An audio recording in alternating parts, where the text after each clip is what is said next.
Last March, in a small Iowa town called Decorah, a 38-year-old high school history teacher named Brian opened the local newspaper at his kitchen table. The headline stopped him cold. Decorah widow leaves $11 million to Luther College. Brian read the name 3 times to make sure. Margaret, 87 years old. The little widow who lived 2 houses down on his street. The one he'd wave to from his driveway every Saturday for 6 years. She had just left $11 million to the local college. Brian sat there for a long time. He pictured Margaret, the 2003 Buick, the brown coat she wore every winter for 20 years, the Saturday morning trips to the senior center, the hair appointment every other Friday at the salon down on Water Street. He said one sentence out loud to nobody in his empty kitchen. I thought she was just a sweet old lady on Social Security. That's exactly what she wanted everyone to think. Margaret had been hiding $11 million in plain sight for over 30 years. I'm Trish, and I sit across from the people who quietly built it. So the 7 signs Brian missed for 6 years, you're going to spot in 30 seconds. Here's why you need to know how to spot these people. 2 reasons. Reason 1. They are everywhere. Roughly 80% of American millionaires are completely self-made. No inheritance, no lottery, no startup buyout. They built their wealth quietly, over decades, by following habits that look like absolutely nothing on the surface. There are about 24 million millionaire households in the United States right now. Most of them do not live in mansions. Most of them are not on Instagram. Most of them are not your friend, the loud cardiologist with the Tesla. They are the receptionist at your dentist's office, the retired postal worker on your block, the widow with the brown coat. Reason 2. Once you can see the signs, you start to understand the pattern. And the pattern is something you can copy. Margaret did 7 specific things over 60 years that turned a librarian's salary into $11 million. Every single one of those things is available to you. Tonight. The fake rich people you see on Instagram are not the model. They are the warning. The model is Margaret. The model is the plumber Roy from the last video. The model is Henry the truck mechanic. The model is Yvonne the retired teacher. 3 groups of signs, 7 total. Let's go. One quick thing before we start. There's a phrase that comes up over and over when people meet a quiet millionaire after the fact. The phrase is, I had no idea. That's not an accident. That is the goal. Quiet millionaires actively work to look ordinary. Not because they're being secretive in some sneaky way, because they figured out, somewhere in their 20s or 30s, that looking rich and being rich are mutually exclusive most of the time. So they picked one. They picked being rich. And the way you stay rich is you don't broadcast it. This is the opposite of what you've been trained to look for your entire life. The wealthy guy on TV is loud, flashy, expensive. The wealthy person in real life is the one you stop noticing. Once you tune your eyes to the right signals, the world looks completely different. The successful-looking people at the office party? Mostly broke. The quiet woman in the corner asking thoughtful questions about your job? She probably has more in her brokerage account than your entire department combined. Here's how to tell the difference. Group 1. What they own. Signs 1, 2, 6. Sign number 1. The car you can't remember. Quiet millionaires drive boring cars. On purpose. Margaret's Buick was 22 years old when she died. It was beige. Roy the plumber drives a 2009 Ford F-150. Henry the truck mechanic still has a 2014 truck he bought used. Yvonne the teacher has a 12-year-old Toyota Camry. The pattern is so consistent, it's almost funny. Reliable brand, 10+ years old, paid off in cash, maintained obsessively, but never replaced for vanity. Now compare. The fake rich guy in your office, he has the new Range Rover, or a Tesla Model X, or a leased BMW he just had to upgrade. His monthly car payment is $890. His annual cost of ownership is $24,000. He's 8 years into a vehicle treadmill that has cost him about $190,000 he never owned a single asset for. The quiet millionaire took that same $190,000 over the same 8 years and put it in an index fund. It's now worth roughly $310,000. Look for the boring car, the one you walked past in the parking lot and immediately forgot about. That's your first sign. Sign number 2, the closet without logos. Walk into a quiet millionaire's closet. You will not find Gucci. You will not find a Cartier bracelet on the dresser. You will not find a Rolex. What you will find, 5 or 6 pairs of really good plain-colored pants, 8 or 10 plain shirts, 2 pairs of well-made shoes that are 10 years old and freshly resoled, 1 simple watch, usually a Timex, a Seiko, or a really old gift watch from a parent. The fabric will be excellent. The cut will be classic. There will be no visible brands. Margaret's wardrobe. The inventory was reportedly 7 dresses, 4 cardigans, 2 coats, and 4 pairs of practical shoes. For 12 years. Same items. Resold, remended, reworn. This is not deprivation. This is intention. The quiet millionaire decided early, what looks expensive isn't worth it. What lasts forever is. Quality without label. If you're in a room with someone whose outfit you cannot describe afterwards, pay attention. They might be the wealthiest person in the room. Sign number 6, the house in the wrong neighborhood. Quiet millionaires almost universally live in less house than they can afford, often dramatically less, and almost always in middle-class or working-class neighborhoods, not in the gated communities you'd expect. The data on this is brutal and consistent. The richest neighborhoods in America, the gated suburbs with the $5 million entry price, actually contain very few millionaires by net worth. They contain a lot of high-income people.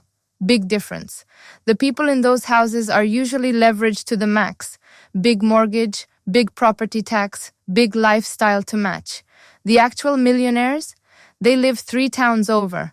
In a 1,800 square foot house they bought 25 years ago for $190,000. Paid off long ago. Property tax is $4,000 a year instead of $40,000. They never had to stretch for the house, so they had the cash flow to invest the difference for 30 years. Margaret's house was 1,200 square feet, single story, bought in 1983, paid off in 2002. If you want to find a quiet millionaire, don't look in the McMansion subdivision. Look on the street where the houses are 70 years old, the lawns are tidy, and the residents have been there since you were born. Group 2, how they act, signs 3, 4. Sign number 3, the conversation that never goes to money. This one is the easiest to miss but the hardest to fake. Quiet millionaires do not talk about money, not their salary, not their investments, not what they paid for anything, not what their house is worth. They will go to a 30-year career and never once mention how much they earn to anyone outside of their accountant and their spouse. Watch what happens at a dinner party when somebody else brings up real estate prices or stock tips or what they paid for their car. The fake rich person leans in. They want to share, compare, brag, advise. The quiet millionaire goes quiet, or they redirect. They ask the other person about their kids, their job, their hobbies. It is a complete conscious refusal to engage with money as a status conversation. Brian, Margaret's neighbor, the high school teacher, said something heartbreaking after she died. He said, "In 6 years of waving at her, I never once asked her what she did for a living, or where she grew up, or if she had family. I made assumptions. I was wrong about every single one of them." Margaret had been a librarian at the county courthouse for 41 years, started investing in 1962, bought 1 share of Berkshire Hathaway in 1980 for $290. Held it. Just held it. She never told anyone. Because she didn't need to. If you meet someone who doesn't bring up money, doesn't bring up purchases, doesn't bring up investments, that is not a sign they don't have any. That is often a sign they have a lot. Sign number 4. The tip that's bigger than expected. This is one of the most reliable tells in real life. Watch the tip. Quiet millionaires tip generously, quietly, without comment. The waiter brings the check, they look at it, and they leave 22 to 28%. No big deal. No announcement. No, watch this, let me show you what I'm leaving the kid. The fake rich person at the table either tips poorly because they're stretched thinner than they'd ever admit, or they tip showily, leaving exactly 30% and making sure everyone sees the math. The actual wealthy person treats the waiter like a person, asks about their day, and quietly leaves a generous tip the waiter notices later.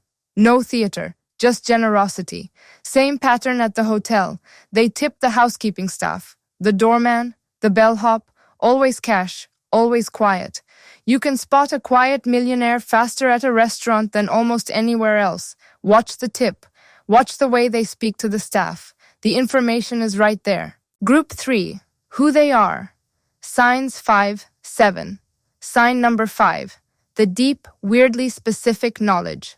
Almost every quiet millionaire I've ever spoken to has one area of weirdly deep knowledge. Sometimes it's their work. They are an absolute expert in their field, even if their field sounds boring. Sometimes it's something completely outside their work. Bird watching, woodworking, a regional history, classic cars, beekeeping, a specific era of jazz. You start a conversation with them and discover, 20 minutes in, that they know more about one thing than anyone else in your life knows about anything. Roy the plumber knows the plumbing code for the entire state of New Jersey and the history of every commercial building in his town. Henry the truck mechanic can talk for 3 hours about the engineering differences between the 1968 Ford 390 and the 1974 160, and how Detroit unions worked in the 1980s. Margaret reportedly read every book in the local library on the Civil War era and could discuss specific battles by date. This isn't an accident. The same focus that lets a person become an expert in something, the patience, the long-time horizon, the willingness to study quietly, is the exact same trait that lets them quietly compound money for decades. If you meet someone who can talk in real depth about something specific, pay attention. They probably have the discipline to compound money the same way they compounded knowledge. Sign number 7. Friendships measured in decades. The last sign, and honestly, the most beautiful one. Quiet millionaires have small, deep social circles that have been consistent for 20, 30, 40 years. The same 3 friends from college, the same neighbors they've had since 1992, the same fishing buddy, the same Sunday dinner crowd. The fake rich person constantly cycles their social circle. Every year, new best friends on Instagram, new networking events, new high-profile contacts. The names change every 6 months. Margaret's funeral was attended by 47 people. Almost every one of them had known her for over 25 years. Roy and Donna have had the same dinner club. 6 couples, rotating houses on Friday nights, for 32 years. This isn't an accident either. The discipline that builds wealth quietly is the same discipline that builds friendships deeply. Patient, loyal, long-term, not chasing the new thing, not optimizing for better, just showing up for decades. The person whose Christmas card list has the same 20 names every year for 30 years, they are doing something right with money too. The 2 things travel together. Always. That's the 7. The car, the closet, the conversation, the tip, the expertise, the neighborhood, the friendships. Once you see them, you can't unsee them. 2 objections always come up here. Let me handle them. Objection 1. This sounds like the rich are just being smug. Why hide it? It's not smug, it's protective. When you announce wealth, to anyone, in any form, 3 things happen. People ask you for money, people judge your purchases, and people start treating you differently. Not better, differently. The relationships get weird, the conversations get strained, the dynamic shifts. The quiet millionaires figured this out a long time ago. They don't hide their wealth because they're ashamed. They hide it because they want their relationships to stay normal. They want their kids to grow up working hard like everyone else's kids. They want their friends to like them for who they are, not what they have. Stealth wealth isn't deception. It's preservation of relationships, of dignity, and of the wealth itself. Objection 2. These signs apply to broke people too. My uncle drives an old car and he's not a millionaire. True. Driving an old car alone doesn't make someone wealthy. The signs work together. It's the pattern that gives them away. The truly broke person drives an old car and has $400 in the bank. The quiet millionaire drives an old car and wears unbranded clothes and lives in a modest house and has consistent friendships and has weirdly deep expertise and deflects when money comes up. All of them together. That's the diagnostic. If you see one or two, could go either way. If you see 5 or 6, that's almost certainly a quiet millionaire hiding in plain sight. Now you know. Action step. 3 steps. Easier than usual. None of them require any new spending. Step 1. This week. Pick one person. Think about your own life right now. Family, neighbors, co-workers, old church or school connections. Look hard. Is there one person you've been quietly underestimating financially? The boring uncle? The retired neighbor? The quiet woman at work whose desk has a single family photo and nothing else? Watch them this week through the 7-sign lens. You'll be surprised what shows up. This isn't to gossip about them. It's to recalibrate your eyes. Once you can spot it, you can build it. Step 2. This weekend. The mirror audit. Go through the 7 signs for yourself. Honestly, what does your closet look like? Your car? Your conversations about money? Your tip habits? Your friendships? You don't need to look like Margaret tomorrow, but the gap between you and her on each sign tells you exactly where to start. If you have 8 subscriptions to look successful on dates, there's the closet sign work. If your last car was a $52,000 lease, there's sign 1. If you can't help bringing up purchases at brunch, there's sign 3. Pick the one sign where you're furthest from quiet wealth. Make one move this weekend toward it. Step 3. This month. The one friend test. Reach out to one friend you haven't seen in 5 years. Make plans. Show up. That sounds like a friendship thing, not a money thing, but it's both. The discipline of long friendships is the same discipline as long compound investing. If you can't sustain a friendship past a job change, you'll have a hard time sustaining a 30-year savings habit. The 2 muscles are connected. Build the friendship muscle. The money muscle gets stronger with it. If this video helped you, or if you can think of someone in your life right now who might secretly be a Margaret, do me one favor. Hit the subscribe button. New video on this channel every single day. Each one is a specific move that puts real money back in your pocket. Same way this one just did. And here's what's coming tomorrow. And you genuinely cannot afford to miss this one. This was an evergreen video, the kind that's true forever. Tomorrow's video is the opposite. It's a hard, specific, time-sensitive emergency that's about to hit 5 million American workers on July 1st. Their paychecks are about to shrink by an average of 15%, and almost none of them know it's coming.